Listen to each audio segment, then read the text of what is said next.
Okay, so we've got some seriously creepy stories this time. Yeah, these aren't your typical campfire tales. No, definitely not. I mean, we're No. talking haunted cats, Creatures lurking on trails, shape-shifting dogs. and even a ritual gone very, very wrong. So buckle up, everybody, because we're about to take a deep dive into the world of the unexplained. It's like all these stories start with something familiar, Yeah. something ordinary, you know? Yeah. And then it just twists it into Couple something, unsettling. yeah, something that makes us question what we think we know about the world. Exactly. It's like the things we think we know best, our pets, Right. the places we go, even our own reflections suddenly become dangerous and unfamiliar. Yeah. Before we get into the first story, please subscribe and like. Please help. Getting a cat was the worst decision of my life, and I don't know what to do. I never wanted to believe in the supernatural. Ghost stories, urban legends, they were things I'd laugh off or roll my eyes at. But I can't laugh this off anymore. I can't unsee what happened. I don't expect you to believe me, but if you've got a cat, maybe you'll understand why I can't sleep anymore. Why I don't even trust the shadows in my own room. It started a couple of months ago. I'd been begging my parents for a pet forever, and after what felt like years of nagging, they finally caved. A cat seemed like a good compromise, independent enough to not be a hassle for them, but affectionate enough to keep me company. I remember how excited I was when we went to the shelter. I didn't even have to choose. The sleek black cat with glowing green eyes chose me. He weaved between my legs, purring like I was his long-lost friend. His name was Whiskers. It felt meant to be. He was perfect. At first, Whiskers was everything I'd hoped for. He followed me everywhere, curling up on my lap or next to me in bed. He even purred me to sleep that first night. But it didn't take long for things to change. The first weird thing was the staring. Whiskers would sit at the edge of my bed or on the windowsill and just stare at me. I know cats do that sometimes, but this felt different. His eyes didn't just look at me, they pierced me. And at night, in the dark, those green eyes seemed to glow, almost like embers. I told myself I was imagining it. I mean, all cats have quirks, right? Then the whispering started. I woke up one night to this faint, scratchy sound. At first, I thought it was just the wind, or maybe the TV in the living room. But then I realized it was coming from inside my room. I flipped on the lamp, and there were Whiskers, sitting at the foot of my bed, staring at me. The whispering stopped the second the light came on. That was the first time I felt real fear. Over the next few days, it got worse. Whiskers would sit in the hallway, batting at something invisible. I swear I heard whispers whenever I got close, like they were just out of reach. And then there was the growling. I didn't know cats could make sounds like that, low and guttural, almost human. My parents just brushed it off. "You've got an overactive imagination, Tom," they said. I wanted to believe them, but I couldn't shake the feeling that Whiskers wasn't normal. One night, I set up my phone to record. I needed proof that I wasn't crazy. I pretended to sleep, the camera pointed toward my door. I could barely breathe as I waited, heart pounding in my chest. Hours passed, and then it started, the whispering. I stayed as still as I could, my whole body tense. The whispers got louder, closer. Then I heard something shuffle across the floor. I flipped on the light, but there was nothing there. Whiskers weren't even in the room. The next morning, I watched the footage. What I saw made my stomach drop. Whiskers was in the hallway, just out of view from my bed. His eyes glowed brighter than they ever had, and his mouth moved. Like he was talking. The whispering on the video was louder than I remembered, almost deafening. And then, behind him, the shadows started to shift. They weren't just shadows, they were things, crawling out of the walls, circling him. I showed the video to my parents. They didn't say anything for a long time. Then my mom whispered, "We're taking him back." Getting Whiskers into the carrier was a nightmare. He hissed and clawed like I'd never seen before, his eyes burning brighter than ever. For a moment, I swear he wasn't a cat at all. He was something else.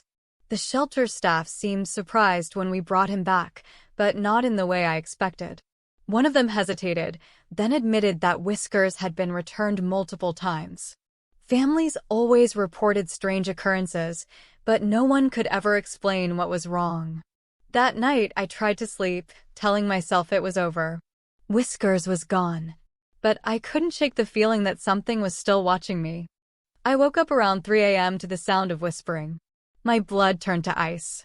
Slowly, I turned on the light. Whiskers was in the corner of my room. He wasn't alone. The shadows were with him, twisting and writhing like living things. His green eyes locked onto mine, burning with a light that was almost blinding. I pulled the blanket over my head, shaking, praying for it to stop. When I finally peeked out, he was gone. But I'll never forget those eyes, inches from my face, burning like flames. I screamed. My parents rushed in, but it was like nothing had happened. We moved shortly after. I don't know if it was the house or Whiskers or both. I just know I couldn't stay. Even now, in our new place, I still feel like I'm being watched. Sometimes, I wake up and swear I see a pair of green eyes in the corner, just for a second. And sometimes, when it's quiet, I hear the faintest whisper, like a language I'll never understand. Last week, I was unpacking some boxes and found one of Whiskers' old toys, a little mouse he used to bat around. I know we left all of his things behind, but there it was, sitting at the bottom of the box. I didn't touch it. I just closed the box and shoved it into the garage. Then there was last night. I woke up around 2 a.m. to the sound of scratching. It wasn't coming from the walls or the floor, it was coming from inside my closet.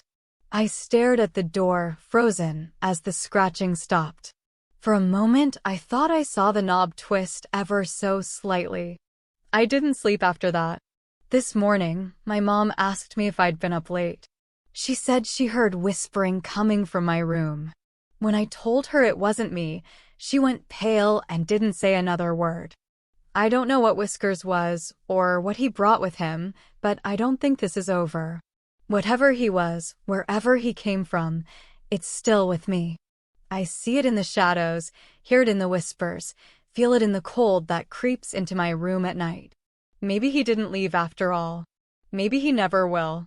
If anybody has any advice or information on what Whiskers might be, please help. Now for the second story. If you find a crying child on the trail, don't follow them. My girlfriend and I are seasoned hikers. We've tackled everything from rugged mountain trails to swampy mosquito-infested paths, and we've always made it out unscathed. But this time was different. This time, the trail almost didn't let us go. It started with a warning.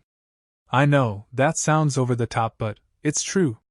The guy at the ranger station, a wiry, middle-aged man with a leathery face, looked up from his clipboard as we signed in. You two sticking to the main trail? He sounded like he must have smoked 4 packs a day for the last decade. Planning on taking the loop trail up to the summit, I replied. We've been looking into it for a while and we think the weather's right for it this weekend. We've never been through Baroque Park before, but we've heard it's beautiful. My girlfriend curled her arm through mine and rested her cheek on my shoulder. It's going to be great. I think he might have something special planned for us. I didn't. My smile turned nervous. The ranger hesitated, his pen hovering over the paper. Could he tell I didn't have a ring? Was he about to out me? No. He braced a hand on the counter and leaned forward, eyes serious beneath bushy eyebrows. Stick to the marked paths. And if you hear anything strange, like a kid crying, you keep walking. Don't stop. Don't look. Just keep going. What? My girlfriend gave a nervous laugh. Don't want you to get lost. The ranger's eyes didn't waver. People go looking for what they shouldn't. And not all of them come back. We decided it was just some backwoods superstition to spook tourists. What else could it be? So after we brushed off the nerves, we shouldered our packs and started up the trail. The first few hours were uneventful, just the two of us surrounded by towering pines, the crunch of dirt and leaves underfoot, and the occasional bird call. If you've ever been on a hike before, well, there you go. Standard day. My girlfriend kept looking over at me, eyes gone to honey. I didn't know why she thought this was a special proposal trip. It wasn't until we parked I even realized that's where her expectations were set. And my attention? Yeah, I was trying to figure out what I was going to do to cushion the blow when we hit the summit. Then we heard it. A child's voice, crying. We stopped dead in our tracks. Amber froze, her eyes wide. Do you hear that? I nodded, my stomach twisting into knots. It sounded like a little girl, maybe 6 or 7 years old. Help me! She was calling out, her voice breaking with sobs. Please help me! Mommy? Daddy? Her voice grew quiet with fear. Anyone? Hello? Are you okay? I called, my voice bouncing off the trees. The crying stopped. For a moment, the forest was silent, too silent. No wind, no birds, nothing. Then the crying started again, louder this time. Closer. We need to check it out, Amber said, already stepping off the trail. She waved her arms to the side to keep her balance as she made her way down the incline. Every instinct I had screamed at me to stop her. The ranger said. Screw what the ranger said, she snapped. If it was your kid out there, wouldn't you want someone to help? She had a point. Against my better judgment, I followed her down the incline and into the trees. The crying led us deeper into the woods. Help me! Someone! Please! She sounded frantic, but the further we went, the more I noticed something was off. The voice wasn't changing direction. Normally, if someone's lost, their voice shifts as they move or turn their head. But this sound, it was static, like it was coming from a fixed point. The ranger's warning came back to mind. My steps started to slow down. Amber, I think we should go back. Something's not right. I can't find you. Please, I'm scared. The kid was sobbing now. Stop acting like a jerk, Amber snapped. She's got to be right ahead of us. Amber was right. 20 more feet, and we saw her. She was sitting on a fallen log, her back to us, wearing a dirty pink jacket and clutching her knees to her chest. Hey, sweetie, Amber called gently, stepping closer. Are you lost? Where are your parents? The girl didn't answer. She just kept crying, her shoulders shaking with each sob. Please help me. Amber crouched down, reaching out to touch her shoulder. Wait, I said, my voice barely above a whisper. Something about this felt wrong. Why was she just sitting there? When Amber had called for her, why hadn't she tried to find us? Amber, we should just go get the ranger. Come on. The girl's crying stopped. In one smooth, jerky motion, she turned to face us. Her eyes weren't right. They were too large, too dark, reflecting the light like an animal's. You found me! Her mouth stretched wide into a grin that split her face unnaturally, revealing rows of sharp, needle-like teeth. I knew you would. I knew if I called for you, you would find me. Then her skin, her entire skin, began to split down the middle like a zipper. I don't know what I was expecting to see underneath, but it wasn't this. It wasn't the sinewy, raw-looking creature that crawled out of its human shell like a spider shedding its exoskeleton. Amber screamed, stumbling backward. I grabbed her arm, yanking her to her feet, shouting, Run! So loudly it made my throat sting. We bolted, crashing through the underbrush, branches whipping at our faces. Behind us, I heard the creature give a low, guttural growl, followed by the unmistakable sound of something running, fast. It was chasing us. We hit the incline, then the trail, and didn't stop running until we burst back into the ranger station, gasping for air. The ranger looked up from his desk, his face grim. You heard it, didn't you? We nodded, too shaken to speak. He sighed, getting up and locking the door. You're lucky you ran. Most people don't. We didn't ask what he meant. We didn't want to know. We've hiked dozens of trails since that day, but we've never gone back to that forest. And if we ever hear crying in the woods again, we'll keep walking. The third story. I saw our dog walking on 2 legs last night. He went into my sister's room and now she's gone. I can't stop shaking. It's hard to hold the pen steady. Mom and Dad don't believe me. They think I imagined it, but I know what I saw. I wish I didn't. Mom came into my room this morning, just after sunrise. She didn't notice how stiff I was, how my face must have been pale as a ghost. Her mind was on her usual routine, opening the windows on either side of my bed before heading to wake Amelia. How I wished that she'd find her there. That I'd hear her say, "Upsy daisy, Amelia, and it's all just a horrible dream." But she didn't find her. I heard her call Amelia's name, softly at first, then louder. Her footsteps quickened, moving from room to room, her voice growing sharper, more frantic. She checked the kitchen, the sitting room, even the back garden. I stayed frozen in my bed, clutching the sheets as her panic spread through the house. When she came back to my door, she looked at me properly this time. Her face was pale, her hands shaking. "Clara," she asked, her voice trembling, "do you know where Amelia is?" I couldn't answer. She thought I was scared of her shouting. She had no idea what I'd seen. The rest of the day was chaos. Police swarmed the house, stomping through rooms and asking endless questions. They searched the woods, the quarry, even the old church on the hill. Nothing. Not a trace. Dad yelled for them to do more. Mom just cried. I stayed quiet. Too quiet. I knew if I spoke, it'd all spill out and no one would believe me anyway. 6 girls have gone missing from Millbrook in recent months. Teenagers, all of them. People whisper about it like saying it aloud might summon something worse. Everyone's scared, but no one knows what to do. I always thought it was some stranger passing through. Now I'm not so sure. Now I think it's been here all along. Last night, I saw something I can't explain. It was well past midnight when a creak from the hallway woke me.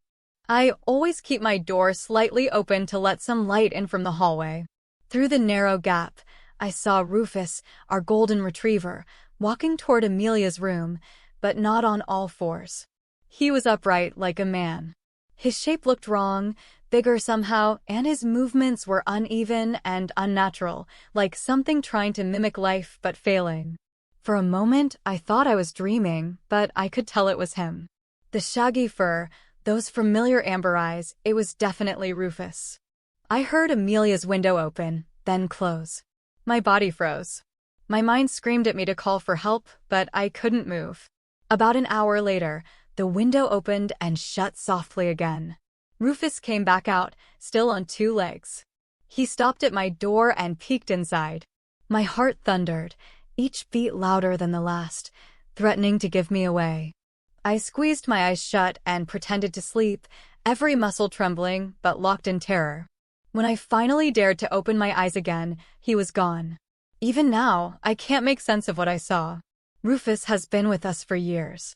I remember how he'd curl up at my feet during storms, or nudge my hand with his nose when I was sad. He was family, gentle, loyal, always there. But what I saw last night wasn't Rufus. Not really. It looked like him, but there was something deeply wrong, something almost hateful in the way he moved. It made my stomach turn. I told Dad tonight. I couldn't keep it in any longer. The police were gone, and Mom was crying in her room. The house was quiet when I went to him. I stumbled through my words, and Dad listened, his brow furrowed like I was a little kid spinning stories again. When I finished, he sighed and said, "Clara, you've had a rough day. You're exhausted." It must have been a dream. He patted my hand awkwardly, trying to reassure me, but I could tell he didn't believe me. Millbrook is a town of atheists. We don't believe in things out of fear. Afterward, he tucked me in. He hasn't done that since I was little, but I think he needed it as much as I did. "Try to sleep, sweetheart," he said softly, brushing my hair back. "We'll find Amelia. I promise." His voice cracked on her name. As he left, I glanced at the hallway. Rufus was there, standing on all fours at the edge of the light, his amber eyes locked on mine, unblinking. For a moment, I thought about telling Dad, but the words caught in my throat. The dog didn't move, didn't make a sound. He just stared. My skin crawled. I pulled the blanket to my chin as Dad patted Rufus on the head, and he followed him down the hall. I don't know why I'm writing this. Maybe it'll help me make sense of it, or maybe someone will find this if something happens. I just can't stop thinking about the girls who went missing. Did they have dogs too? Did they see what I saw? Amelia, I am so sorry. I should have done something. I should have called for help, screamed, anything. But I was too scared. I stayed frozen in my bed, pretending it wasn't real. I let you down. I hope you're okay, Amelia. I hope he didn't do anything to you. I feel the truth is coming for me tonight, and I'm afraid it's not the one I'm hoping for. After what I've seen tonight, I don't think my life would ever be the same. We're running away from our own home as I write this. Dad has been driving at full speed for the past hour. His forehead hasn't stopped sweating ever since we left. Mom's sitting next to me in the back seat, trying to stay calm, but I can see the fear in her eyes. And I don't know how I'm still breathing. I have to remember what happened. I can't let it go.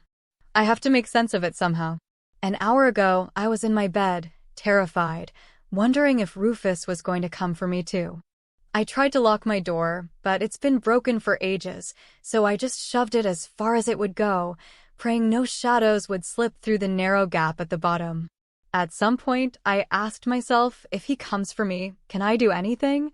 Is there a way I can save myself? My room's on the ground floor. I could jump out the window and hide somewhere, but he's a dog. He'd sniff me out, and when he does, there would be no one to save me outside the house. My only chance was to get to Dad somehow. I sat wide awake in my bed for what felt like an eternity. Everything was silent. When the clock struck 2, I thought maybe it really was just a nightmare. My eyes finally started to feel heavy. The exhaustion pulled at me, but just as I began to drift off, I heard it, the faint sound of a single footstep from the hallway. My eyes snapped open at once. A wave of terror shot through my veins. I had never felt such despair in my life. But I couldn't freeze up this time. I couldn't let myself be that scared girl who did nothing. I had an idea. It was a silly idea, but I didn't have any other choice. I stood up, opened the window, and placed one of my slippers on the windowsill. Then I grabbed an old, stinky blanket from my cupboard and wrapped myself in it, hoping the scent would mask my presence. It was my only chance. I crawled under my bed and waited. A few minutes later, the door creaked open. I felt the fear searing through me. 2 legs. Twisted. Unnatural. Skin, muscle, and bone grotesquely tangled. The bones jutted out at odd angles, sharp and brittle-looking. The skin stretched over them was torn in places. Its claws looked bloodthirsty. But what really made my skin crawl was seeing the fur, Rufus's beautiful golden fur, now matted and knotted, clinging to the twisted limbs like it had been sewn onto the creature. It really was him. I couldn't hold back my tears. He went at the window, grabbed my slipper, and looked out over the yard. I could hardly breathe. I was barely moving, barely thinking. Slowly, I crawled out from under the bed on the other side and began to move toward the door, crouching low, trying to stay hidden. But then I looked at him. He was directly staring back at me. My heart slammed into my throat. I bolted. I ripped the blanket off and made for the door. His growl echoed through my chest. I stumbled, nearly tripping over my own feet, but I couldn't stop. "Dad!" I screamed, voice raw. "Dad!" The creature lunged. His hand hit the jug by my bed. It went flying across the room, spilling water everywhere. I hit the hallway, but it felt like it stretched for miles. I ran, my legs burning, but my feet barely touched the ground. I could hear him behind me, his footsteps faint, but there. "Dad!" I screamed, my voice hoarse with fear. I tripped just before his bedroom door, crashing to the ground. And then Dad opened it. He saw me, terrified, barely able to breathe. "Dad!" I gasped, throwing myself into his arms. He held me, but his eyes were already on the dog. He was back to his normal self, acting confused and innocent. A wave of despair hit me. He won't believe me. He'll think I'm crazy. But then Dad's eyes fell to the floor behind Rufus. Water footprints. They weren't from a dog. He froze, his face draining of color. His eyes locked with Rufus's. For a moment, everything was still. Then, he grabbed me softly, lifting me up, trying to steady my shaking body. "Clara, honey," he whispered. "Did you have a bad dream?" His words didn't match the panic in his eyes. He was pretending. I could see it. "Go on. You can sleep with your mom tonight," he said and nudged me toward their bedroom. I started walking in and Dad followed behind. I held his hand tightly, never looking back at Rufus. The dog didn't move, just sat there, watching. But as soon as Dad put one foot in the bedroom, we felt it standing up. We heard its body contorting, muscles twitching, skin splitting, and bones cracking. I had never heard something so grotesque in my life. Dad's face went pale, his breath caught in his chest. He averted his eyes from the creature, as if looking at it would do something bad to his mind. He pushed me in with all his strength and locked the door behind us. I could hear the creature just outside, breathing. Its shadow loomed beneath the door. It was standing right there. Dad stood frozen, holding the doorknob in place. "What the hell are you?" he shouted, voice breaking. Dad had seen it now. It was real. Everything was real. Meanwhile, Mum was still asleep in their bed. She had probably taken sleeping pills. The creature didn't respond. Instead, it chuckled, soft, cold. Then it spoke, its voice guttural and wrong. Latin, maybe. It didn't matter. It was demonic. Dad spoke again, his voice quivering. "What are you saying?" "Get out of my house." We heard nothing for a minute, then the creature answered, "Martin, you should have believed." Everything went silent. I remember Dad breathing so heavy. He turned to me, his face full of terror. He whispered, "Clara, get out the window." "Now." "What?" I whispered in panic, but he just looked at me with frantic eyes. "Go, now," he hissed urgently. I didn't ask again. I opened the window and jumped. I hit the cold ground hard and ran to the closest bush to hide.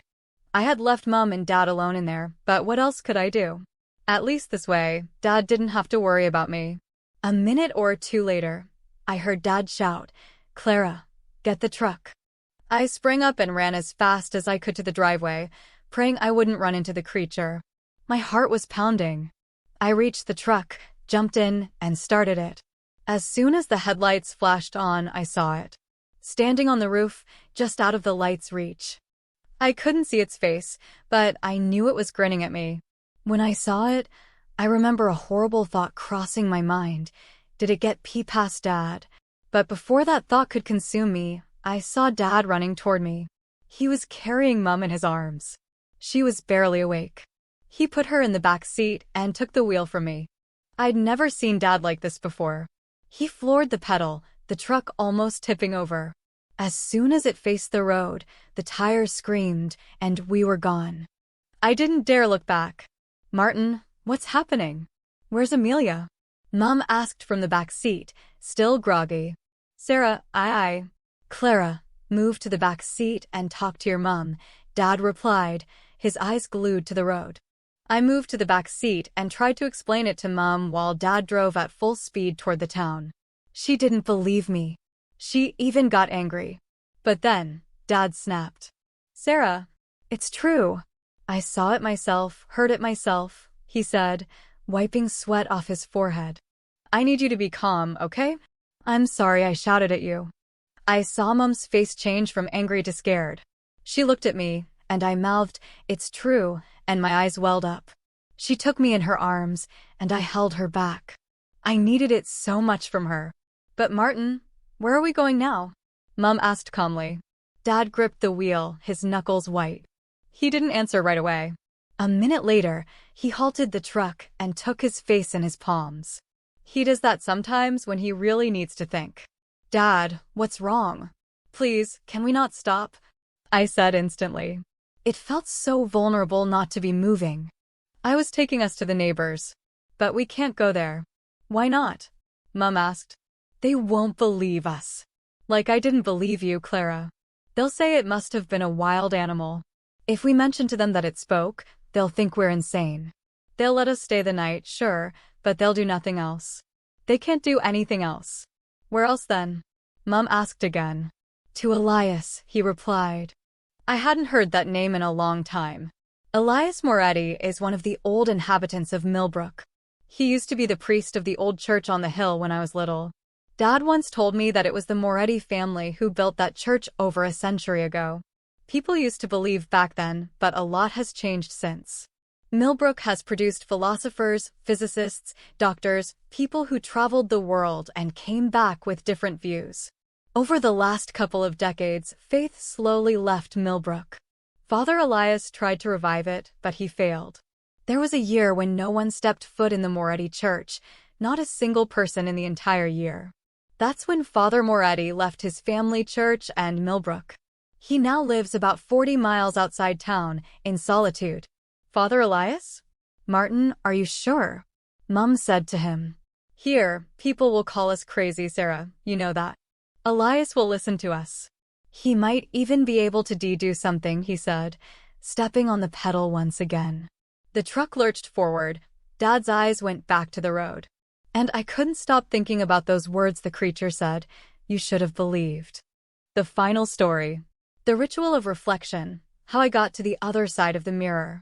This is the story about how I switched sides with my reflection. I had been reading creepypastas well into the night. I saw the ritual posted there. It gave clear instructions on how to switch places with your reflection. I chuckled at the absurdity of the post. I had seen other rituals before and sometimes was curious about trying one or another. Since this one was already on my screen, I decided to try it. Being ever the skeptic, I thought I would take minutes to freak myself out a little. I walked into the bathroom and closed the door behind me. I followed all its rules.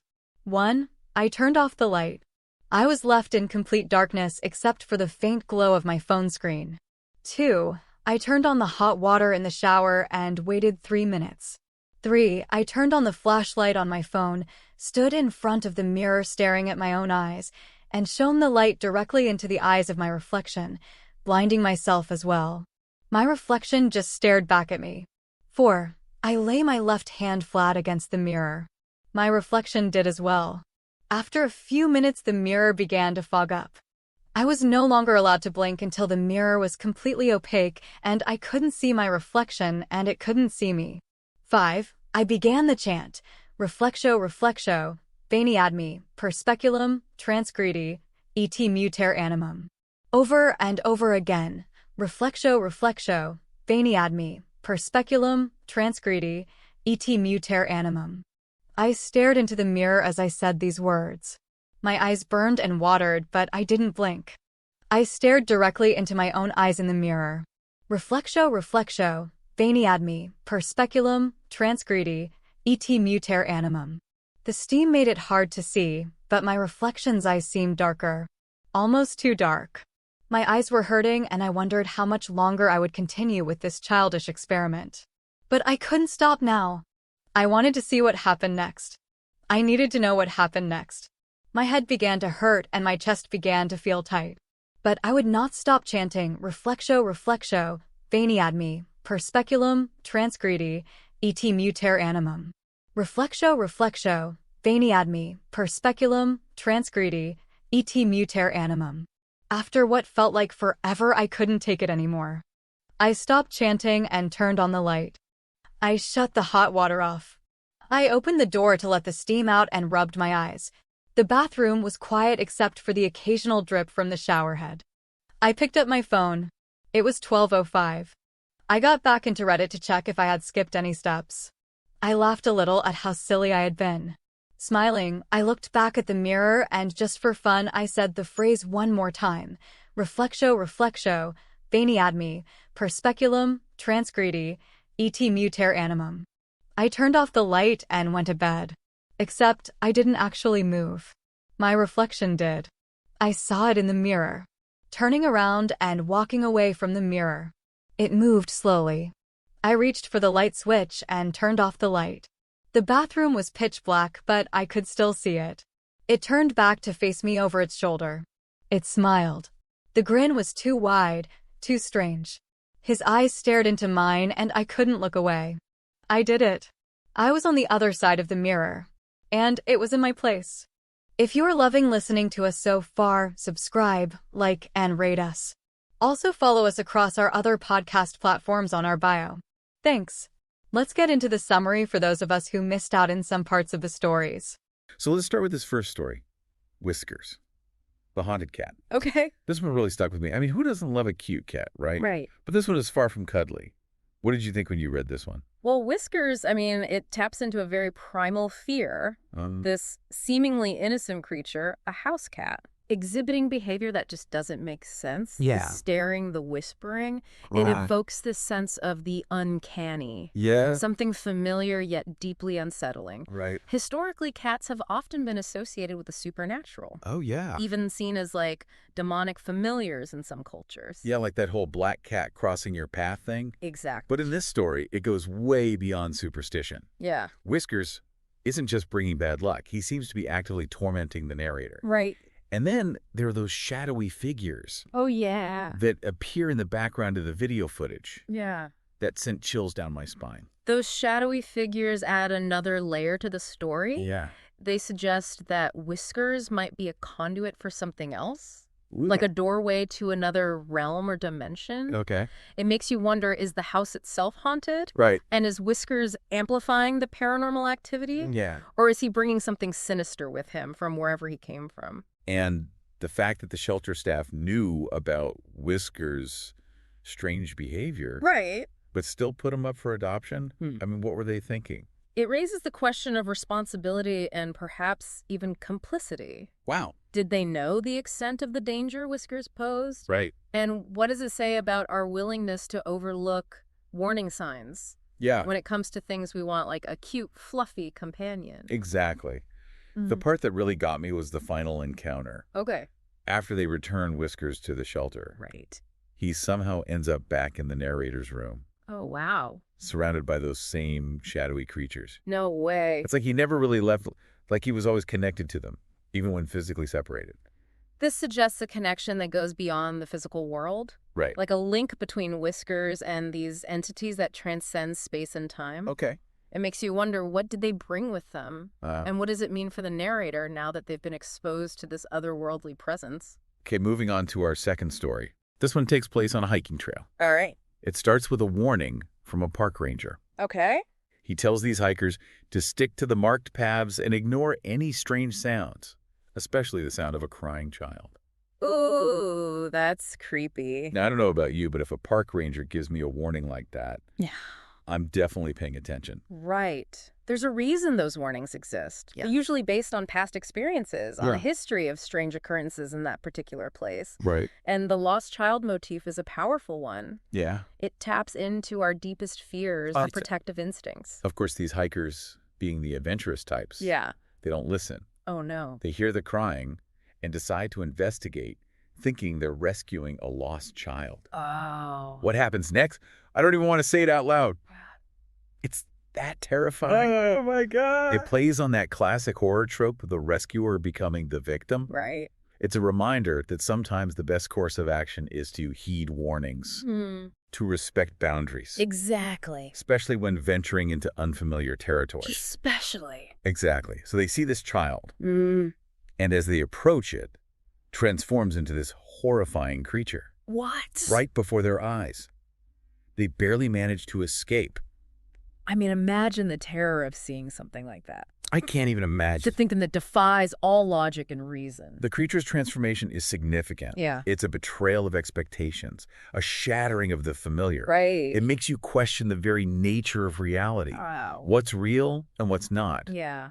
The hiker's experience suggests that there are places where the veil between our world and the other world is thin, Okay. where the laws of nature as we know them don't apply. It definitely makes you think twice about venturing off the beaten path. Yeah. So in the first story, we have a seemingly harmless house cat with a sinister connection to something otherworldly. Right. And in this story, we have this creature lurking in the woods, preying on our empathy and protective instincts. What's fascinating is that both stories tap into that primal fear of the unknown, Yeah. of the things that lurk just beyond our perception. Right.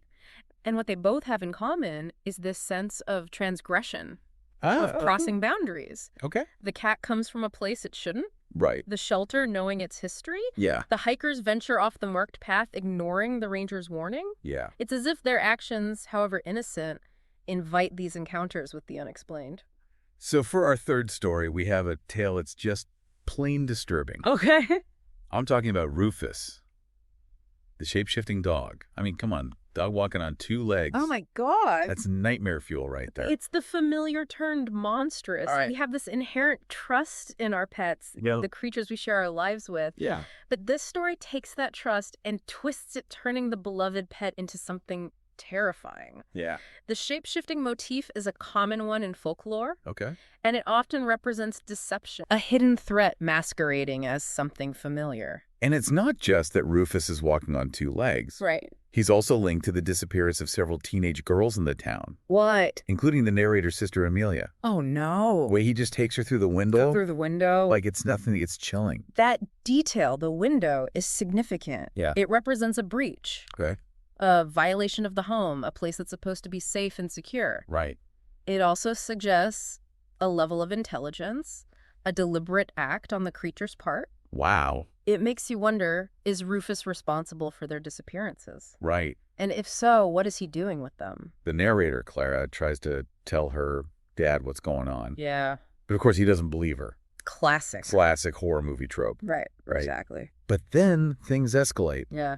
and Rufus actually confronts them, speaking in a human voice. Oh, my God. He says, "You should have believed." I mean, talk about creepy. That moment highlights the power of belief. It suggests that disbelief skepticism can actually make us more vulnerable. Wow. It's as if recognizing the creature for what it truly is. Right. Acknowledging the supernatural element is the first step towards confronting it.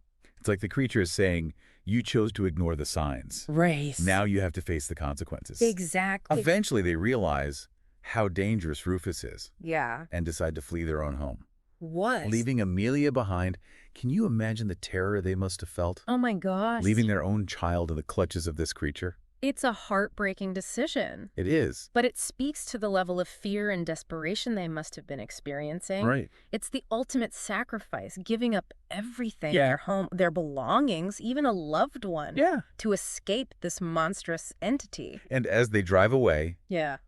they see Rufus standing on the roof of their truck, Get out of here. watching them. That final image is just, well, it's beyond creepy. It's like Yeah. a reminder that they can't truly escape. Oh my gosh. That the creature is always out there, Right. lurking just beyond their sight. It's a chilling reminder that the boundaries between our world and the supernatural can be fragile, Yeah. easily breached. Right. But once those boundaries are crossed, Yeah. there's no guarantee that we can ever fully return to the safety and security of the familiar.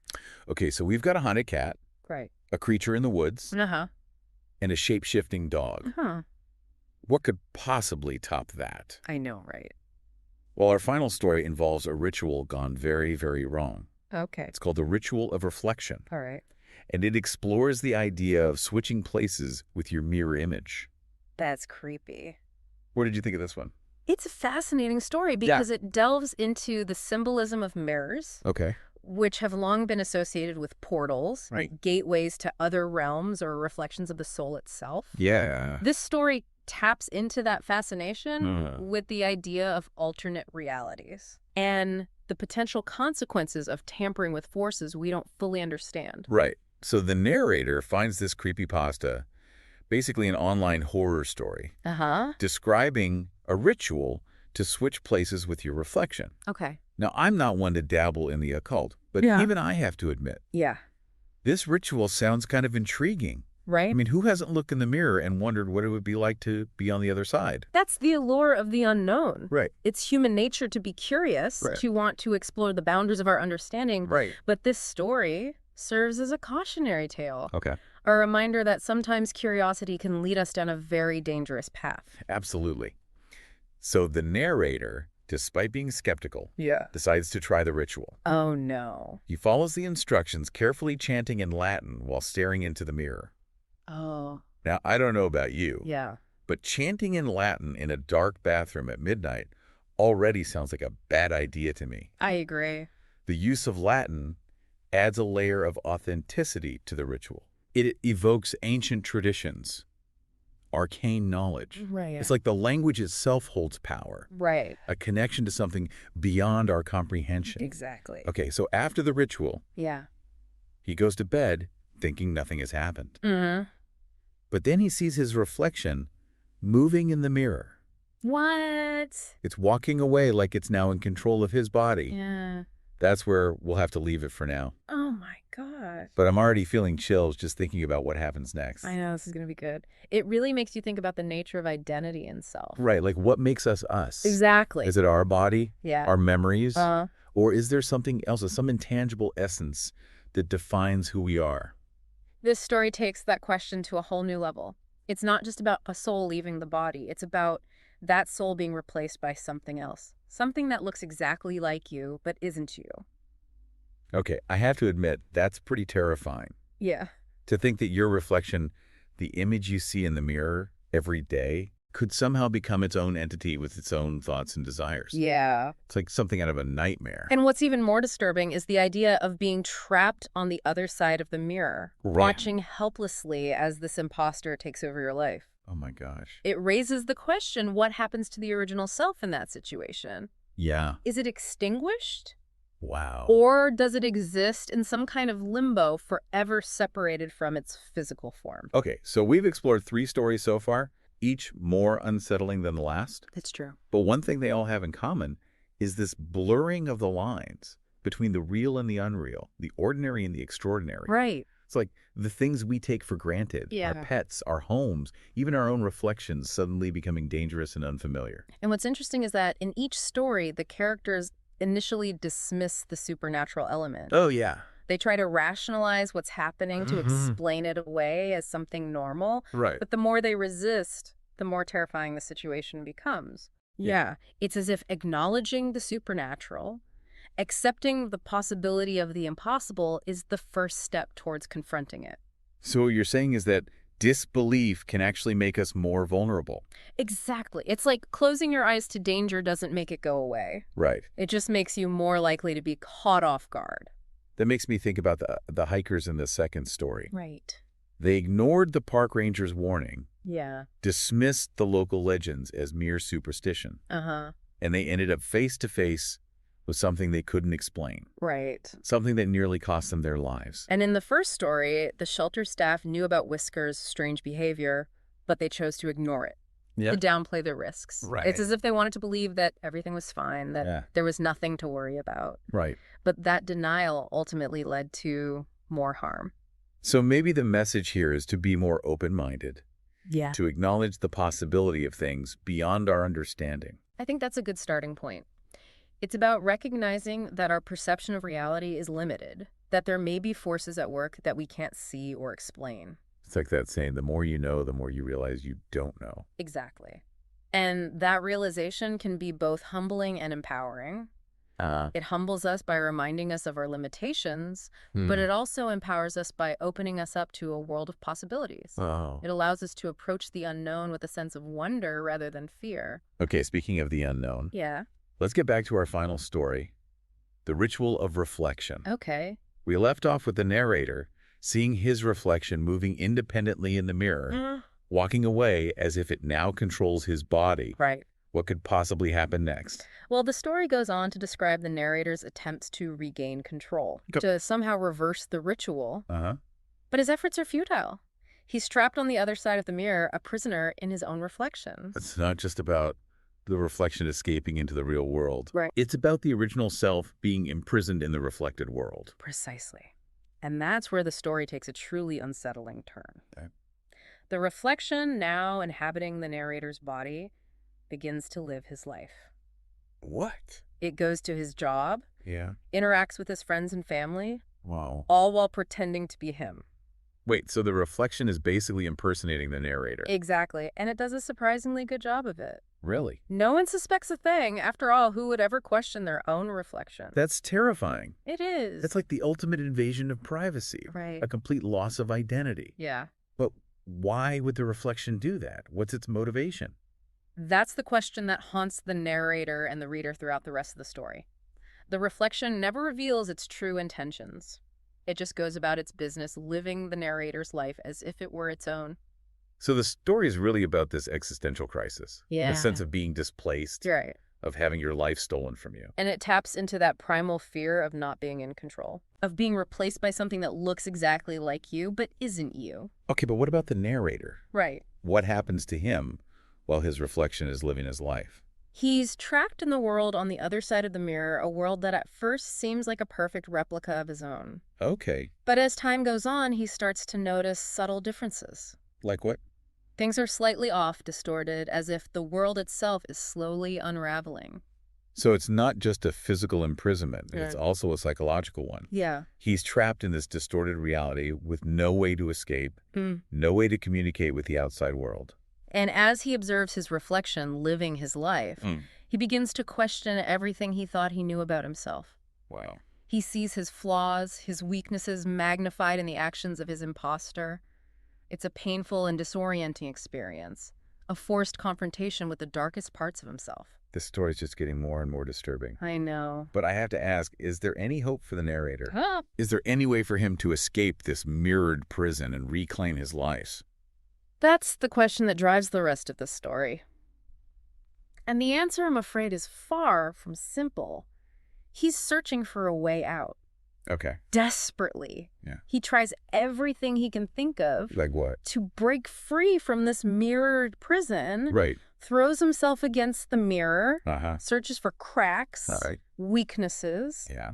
but nothing works. So he's completely trapped. He is. Oh. As time goes on, Yeah. the narrator's hope Uh-huh. begins to dwindle. I bet. This mirrored world Yeah. starts to feel Okay. More real more real than his own. than his own. Okay? His memories fade. Wow. His sense of self blurs. Oh my God. He becomes a shadow. a shadow of his former self. So it's like he's slowly being erased. Yeah, basically. And then one day. One day, Okay. something unexpected happens. What is it?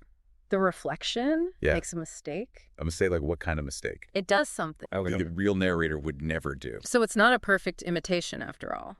It's not. The reflection's true nature starts to show through Right. the people in the narrator's life. Right. They start to notice Notice what? that something is wrong. Okay. They sense a change Yeah. in his behavior, Okay. question his actions. Right. The reflection starts to panic, Oh no. realizes Yeah. that its deception is unraveling, Uh-huh. tries to cover its tracks, Yeah. but it's too late. Oh. The cracks of the facade too wide. no. And as the reflection's control slips, Yeah. something incredible happens. What? The narrator Uh-huh. feels a surge of energy, Okay. a flicker of hope. Hope. Yes. Wow. The connection between him and his reflection Yeah. weakens. Okay. He sees a chance Just hands. to escape No. with all his remaining strength. Oh. He focuses his will, Okay. pushes against the mirror. And This time, yeah. something is different. What? The mirror ripples. Okay. It cracks. Cracks. It cracks. And then what? It shatters. The mirror shattered. The narrator is pulled back Like where? into his own world, Right. collapses on the bathroom floor, gasping for breath. I bet. He's weak, Yeah. disoriented, Right.